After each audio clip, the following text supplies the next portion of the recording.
నీ చేతిలో పాపం ఉన్నదని ఎరిగి,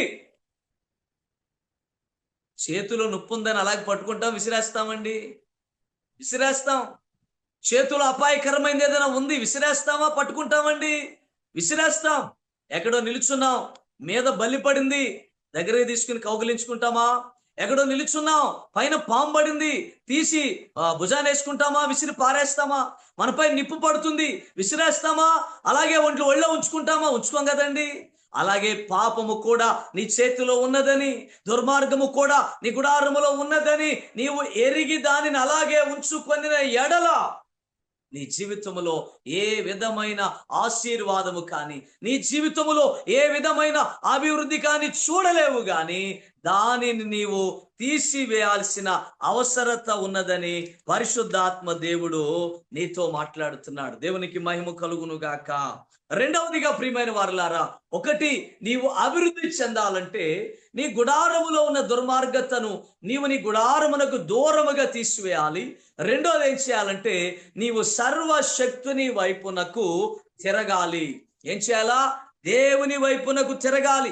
ఆ రెండు విషయాలు చెప్పిన తర్వాతే నీవు అభివృద్ధి చెందదువు అని మూలవాక్యములో పరిశుద్ధాత్మ దేవుడు వ్రాయించాడు. ఒకటి, నీ దుర్మార్గమును నీవు తొలగించుకుని ఎడల. రెండవది ఏం చేయాలో తెలుసా? సర్వశక్తుని వైపు నీవు తిరిగిన ఎడల. దేవునికి మహిమ కలుగును గాక. ఇక్కడ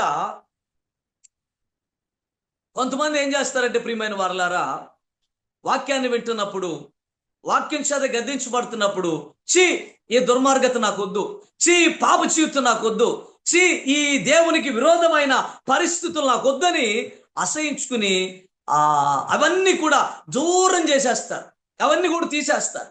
ప్రియమైన వారలారా, అవి తీసేసిన తర్వాత నీ జీవితం ఎలా ఉందో ఒకసారి ఆలోచించు. అవి దూరం చేసుకున్న తర్వాత నీ జీవితం ఎలా ఉందో ఆలోచించు. అవి దూరం చేసుకుంటున్నావు, మంచిదే. అవి దూరం చేసుకున్నప్పుడు నువ్వేం చేయాలో తెలుసా? పరిపూర్ణముగా సర్వశక్తుడైన దేవుని వైపు నువ్వు మళ్ళుకోవాలి. దేవునికి మహిమ కలుగును గాక.